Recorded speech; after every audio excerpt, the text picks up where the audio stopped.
Hi, this is Terry, producer and co-host of this podcast. Bridget and I are taking a couple weeks to do research and interviews before we start season 17 of this podcast in April. Today, please listen to this episode from our archive. This episode is presented by Mental Health America of Wisconsin.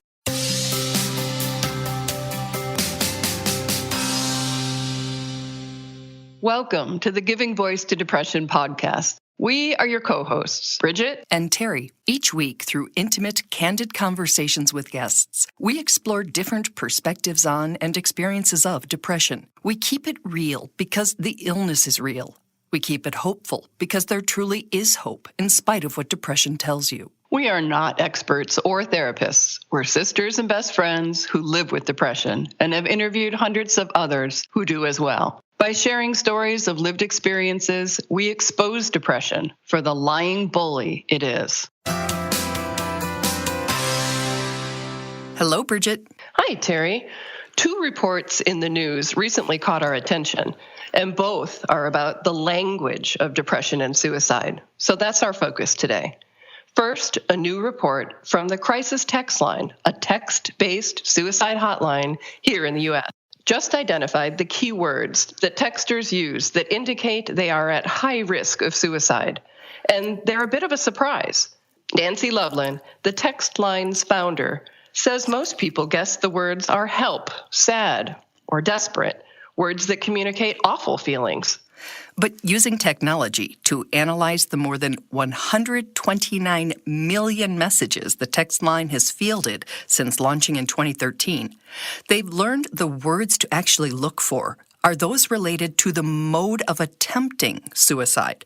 Specifically, Excedrin, ibuprofens, acetaminophen, like Tylenol, 800 milligrams, and most of all, the pill emoji. Crisis Text Line's data scientists came up with that list of words that precede an escalation using an algorithm that allows their counselors to prioritize 86% of the highest risk texters and move them to the front of the line, similar to triage done in a hospital's emergency room.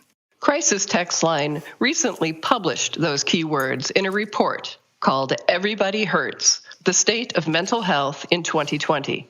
The organization hopes that this information and the mental health statistics of all 50 states will be used by researchers and academics to dig deeper into what causes depression and anxiety. And they're helpful things for all of us to know as parents and others who interact with the primarily younger people who use the text line. Absolutely. The second language-related news comes from an article in The Conversation titled, "People with Depression Use Language Differently." In it, the researcher writes, quote, "From the way you move and sleep to how you interact with people around you, depression changes just about everything. It's even noticeable in the way you speak and express yourself in writing." How so, we wondered. So we reached out to the UK author to talk about his findings and what we can learn from them.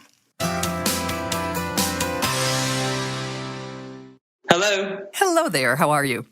Hi there, it's Mo speaking. Can you hear me? I can. Is Mo what you prefer to be called? Oh yeah, that's fine. Mo's perfect. So Mo it'll be, but we also want to introduce him a little bit more formally before we begin.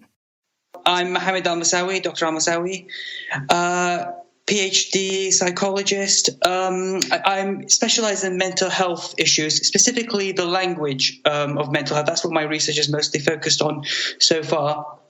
And my super specific interest would be absolutist thinking and the absolutist words that people use who have mental health problems, anxiety, depression, and suicidal ideation. Absolutist thinking. It's what us layfolk might call all or nothing or black or white thinking. It doesn't leave room for different perspectives or the grays in life. And Mo says the words associated with it can help accurately predict whether someone is suffering from depression. I strongly believe that people with depression, anxiety, and suicidal ideation, it wasn't so much that they had negative content in their mind, which is the established position, which is, people with depression are negative thinkers. And so the focus is on the content of their thoughts and the negative ideation that they have. I was more interested in the process of their thoughts, how they actually think. Using his research lab, Mo conducted a data text analysis of online mental health forums, examining posts from more than 6,400 members. This next part's a little bit academic, but bear with us. The research shows that I think depressed people use absolutist words like completely, always, never. I think there's a list of about 15 of them. 50% more than non-depressed controls. And it's the same for anxiety as well. And with suicidal ideation, it's 80% more than non-depressed controls. So you see, as the severity of the illness increases, you get a corresponding increase in the rate of absolutist words used in language. So I'm assuming when you say always and never, that you don't mean things can always change or my depressive episodes never last. You mean it the opposite way, right? Yeah, so I mean, it's saying things can always change is an interesting way of flipping it. What you're absolutist about being flexible in that sense.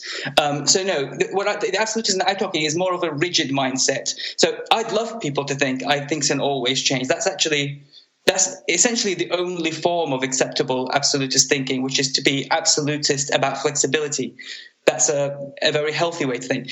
What we find is it's all the other types of absolutism. It's I'm an absolute loser, or I'm always lonely. What the computer does, and my studies use computers to analyze language, they look at the functional words like always. Because if you say I'm sometimes lonely, that's normal. That's everybody is sometimes lonely. It's the always that makes the loneliness a pathology. Which begs the chicken or egg question. If, as people with depression, we think in absolute terms, is that because of our depression?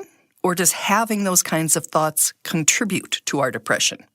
Mo says most research suggests the latter. So how is this information useful in terms of us recognizing perhaps the thinking in ourselves or hearing it in someone else and being aware that they may be vulnerable? Yeah, so first of all, it's recognizing it because we focus on the content of what someone's saying rather than the style of how they're saying it. So one thing to do, first thing, is just to be aware of the style of how people are speaking and whether they are being absolutist or non-absolutist. You then have to do what's called disputing, and then this just comes from the clinical literature, which is to challenge that. And sometimes you can even challenge it quite aggressively. So, for example, if I say I'm always lonely, challenge that. Am I always lonely? Have I never not been lonely? Is that because as soon as you find one chink in the absolutism, you break the absolutism. So and as soon as you break the absolutism, you'll see that their thinking becomes a lot more flexible. And you can do that for yourself. You can do that for other people, depending on who has the problem. Does the breaking of it last? Is this just something you have to learn to keep doing every time those thoughts come into your mind? Or once you start challenging those thoughts, do you have them less? The absolutist mindset will often have taken a lifetime to develop because the person who's depressed will have spent years telling themselves that they're a complete loser or that they'll never get anything right. That cognitive pattern has taken a long time to substantiate. So it takes a long time to remove. It's not a case of just, oh, yeah, you're right, I've realized the problem here and now the rest of my life is different. That'd be nice, though, wouldn't it? But given the realities of change, how can thinking about the way we think help us manage our depression? If you're speaking to a therapist or you're with a therapist, discuss it with them. If not, think about it for yourself. Is there something that you believe is all-consuming or has to be that way? What Albert Ellis refers to as demands that you make either on the world or on yourself. And once you find those demands, you then have to challenge the absolute. Hopefully you develop a new flexible pattern of thinking where you see things much more rationally. Because that's the key thing about absolutism, is it's fundamentally not rational. There are no absolutes in the world. Nobody gets everything wrong. Nobody is always a loser or anything like that. So it's a fundamentally misguided way of viewing the world, and it's just a case of seeing how misguided and irrational it is, and practicing it over and over again. Because, like you said, it's not a simple cure. And I'm assuming you would have to do that practice when you are not depressed, because when those thoughts, I am always alone, nobody cares, I will never be happy again, I can't really imagine myself lying in bed having those recurring thoughts thinking, will you really never feel happy again? I'm not sure that somebody in depression has the clarity or the distance to question their thinking. That's absolutely right. And that is a problem that I found as well. When I speak to people with depression, is they say when you're in that state, you don't have enough clearness of mind to be able to start analyzing yourself and doing all those things. Which is why, to some extent, this is more useful to people around other people who have depression to help them out when they're not able to see things clearly for themselves. And step in with the right kind of advice, focusing on, what is the style of thinking here, and can I challenge this absolutist negative mindset?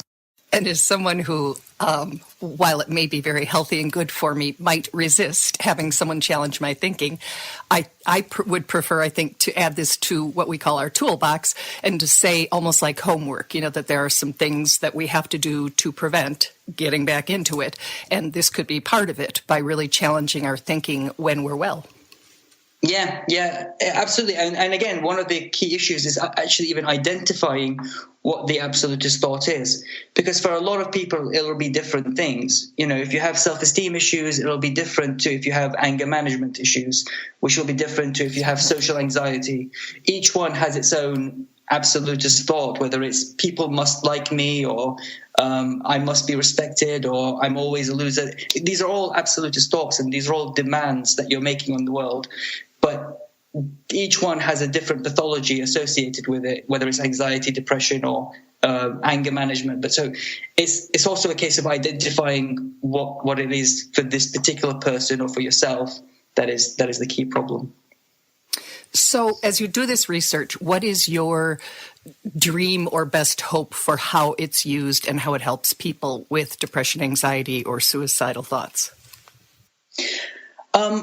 One thing is I'd like to, so in clinical practice, there's a heavy focus on negative thinking, which is, as I said, the content of thoughts. I'd like to just shift that a little bit towards the process of thinking, what I call the cognitive distortions and the chief cognitive distortion, which is absolutist thinking. So not to say negative thinking doesn't matter or anything like that, but I just think there's a little bit too much of an emphasis on negative thinking and not enough emphasis on the style and process of thinking. So that's one thing. Another is using technology and text analysis programs, like the Crisis Text Line does, to better study, understand, and ultimately guide people to the specific treatment they need to live healthier, fuller lives. I think this is really good timing for me, Terry. I have noticed this past week that this narrowing of the internal lens that then gets smaller and more rigid and more negative and more absolute in my thoughts and in my shaming of myself and shaming of others. It's as if the more out of balance, the more, I guess those are the words, narrow and rigid, that my internal lens gets. That's fascinating. Does this have anything to do with getting sick, or do you think this is a depression thing? For sure, that's part of what I'm out of balance with. But I have actually, maybe for the first time ever, heard, when I'm saying, you always blah, blah, blah, regardless if I'm speaking to myself or somebody else, I'm actually hearing myself going like, uh-oh, you're getting pretty negative. And now I have a new word. I'm getting pretty negative and absolutist. Good. It's true. Well, I'm sorry you're thinking that way and feeling that way, but I'm glad you now have a new word for it and a new awareness of it. I have a list because, to be honest, the word absolutist was a new one for me. So I printed out words that are absolutist words, and I'd just like to read a few so that it becomes, applicable and real. Mm-hmm. And the ones that I chose were absolutely, all, always, completely, constantly, every. Every's a big one for me. Mm-hmm. Never, nothing. It's those kinds of words, right? It's like there's a hardness and a rigidity and a negativity to them that's just absolutist. Mm-hmm. And I love the way that he used the word demands, that they're basically demands we're putting on ourselves or our world, and that the world isn't an absolute place and nothing's always and nothing's never. So it is a good thing to think about. It's a little academic, a little more academic than a lot of our episodes are. But even if the takeaway is just a little ding, going off when you start using that language and reeling it in a little bit. Exactly. Could be a very useful thing, which is why we did it. Exactly. So thank you, Mo, for your time, for explaining your work to us. And we appreciate you making us more aware of the word choices and thoughts that we have and use. And Terry, I will always completely and absolutely and constantly love you. Well, I've never heard that before, so thanks. Bye, Bridge. Bye. We truly hope that our podcast brings a little more understanding, helps you better articulate your experience of depression, or better understand how to support someone else's. We invite you to join us for daily posts on the Giving Voice to Depression Facebook page and on Twitter and Instagram at Voice Depression. It is a comfort to be among fellow travelers on depression's dark road. And remember, if you're struggling, speak up. If someone else is, listen up.